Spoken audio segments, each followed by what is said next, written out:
Значи, моето прво пратеничко прашање е за господинот технички премиер, господинот Емил Димитриев. Ова тука се практично анкетни листови. Конкретно овој тука анкетен лист што го држам е на господинот Илија Исајловски. Неодамна, само што го именувавме за заменик министер за надворешни работи, и има тука неколку работи што вака остават впечаток кој ќе ги видите. Покрај еден куп на недвижен имот, лични станови, наследен, не знам, еден куп на имот, во Скопје, во Ресе, не знам каде, има два внеса што се поприлично индикативни, мислам дека заслужува внимание. Едниот е недвижен имот, заеднички имот, стан, во вредност од 3.690.000 денари или некаде околу 60.000 евра. До кого е прашањето? До премиерот, кажав. И ке видите и зошто е до премиерот. Значи, во вредност од 60.000 евра, и то станува збор за стан од 36,4 метри квадратни во Москва, набавен во 2012 година. Другиот стан е исто така во Москва, со во вредност од околу 80.000 евра, во големина од 43,5 метра квадратни и набавен е во 2013 година. Сега, ако ги оставиме сите, кого било да прашате? Ако прашате дали во Москва може да се набави толку ефтин стан од оваа квадратура, ќе ви кажат дека ни шупа не можете да набавите, ама го оставам тоа. Тоа нека е предмет на интереси на граѓаните, меѓутоа и ваш. Тоа дека ДКСК, значи Државната комисија за спречување на корупција, не е заинтересирана да види од каде произлегуваат овие станови, е друго прашање. Ако особено е битно ако се знае дека господинот Исајловски ги набавува овие станови во време кога е тој амбасадор на Русија. Значи во периодот, според неговото CV, во периодот од 2009 до 2014 година он е амбасадор во Русија. И во тој период се и становите. Сега интересно ќе биде и за граѓаните да знаат дека отприлика една просечна плата за еден амбасадор околу 3.000 до 3.500 евра, и ако ги соберете сите приходи што ги остварил во рок од 4 години, добивате дека вкупно остварил 168.000 евра. А потрошил 140.000 евра, ако веруваме на цената, да си купи станови таму.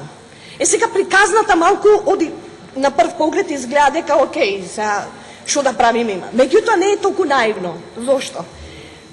Ако понатаму ги разгледате извештаите од Европска унија, во 2007, 2008, 2009, 2010, 2011, 2012, 2013, во сите тие години, во извештаите на Европска унија, има во поглавието 4, слободно движење на капитал, имаме забелешка која што се провлекува се до 2014. А таа забелешка е следна, ке цитирам. Вика, државјаните на Република Македонија, во делот на движење на капитал, вика, државјаните на Република Македонија се уште не смеат да купуваат имот во странство. И понатаму не е битно. Сега се прашувам, ако граѓаните на Република Македонија не можат да купуваат имот во странство, како господинот набавил имот во Русија? Сега, има многу едноставен одговор. Има двојно државјанство. Многумина имаме двојно државјанство. Арнама, законот за надворешни односи во членот 36 вика вака. За амбасадор може да се именува лице ако ги исполнува следниве услови. Има реди. Првиот е да е државјанин само на Република Македонија. И понатаму да има завршено високо образование битно. Ама само, значи амбасадор во нашата држава, што ја представува Македонија, не може да има двојно државјанство. И од тука моето прашање до вас. Дали господинот Исајловски има двојно државјанство? Ако нема, како ги набавил овие станови? И дали ДКСК, дали комисијата има намера да превземе нешто? Моето второ прашање исто така до вас. И се однесува на неодамна именувањето на господинот Керим, Срđan Керим, како представник на Македонија, кој што влезе во потесна конкуренција, нели, за да биде генерален секретар на Обединетите нации. Тој беше председател на управниот одбор на МПМ, меѓутоа понатаму, бидејќи во моментот кога влезе во трката, стана официјално и советник на премиерот. Не знам дали вие го наследивте и како соработувате со него. Значи, стана официјално кандидат на Република Македонија за генерален секретар на Обединетите нации. Од тука се направи тим. Значи, Република Македонија направи тим за поддршка, отворивте, имате посебен фонд, предпоставувам. Значи, тој свој собствени пари не троши. Читаме по весниците си целиот овој период, дека бил лобирал на сите страни низ светот, бил, она што од весниците може се дознае, бил во Сенегал, во Јужна Америка, заедно со Ботевски таму лобирал во Јужна Америка, бил во Пекинг, бил во Москва, бил во Египет. Значи, во лобирањето активиран е и Тајм како вестник, кој што е многу познат и популарен и скап патен. Имаше интервју, го читавме, сите ние тука. Даваше интервјуа, зборуваше за имиджот на Македонија. И во моментот кога требаше, кога се организираше јавна дебата за прв пат во историјата на Обединетите нации, од 12 кандидати отсуствуваа само двајца. Тоа е нашиот кандидат, господинот Срđan Керим и господинот Мирослав Лајчак. Ама Мирослав Лајчак отсуствуваше, затоа што Словачка заседава со Европската Унија и во тој период беше попотребен за време на председувањето на Европската Унија. Господинот Срđan Керим не се појави таму. Не се појави таму и понатаму следуваа шпекулациите. Отпадна ли од игра, не отпадна од игра. И доаѓам до моето прашање. Колку пари се потрошени и вложени во кампањата на Срđan Керим да биде представник на Македонија за генерален секретар? Колку мина има неговиот тим? Која е неговата одговорност?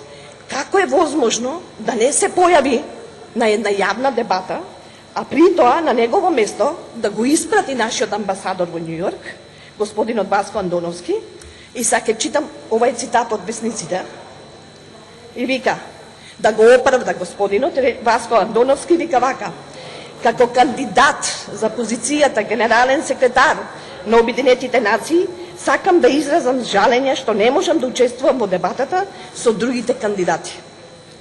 Со оглед на обврската за консултации со членовите на Советот за безбедност Обединетите нации, не можам да бидам во Њу Јорк на овој датум. Ова е крајно несериозно и многу ме интересира дали ќе има реперкусии.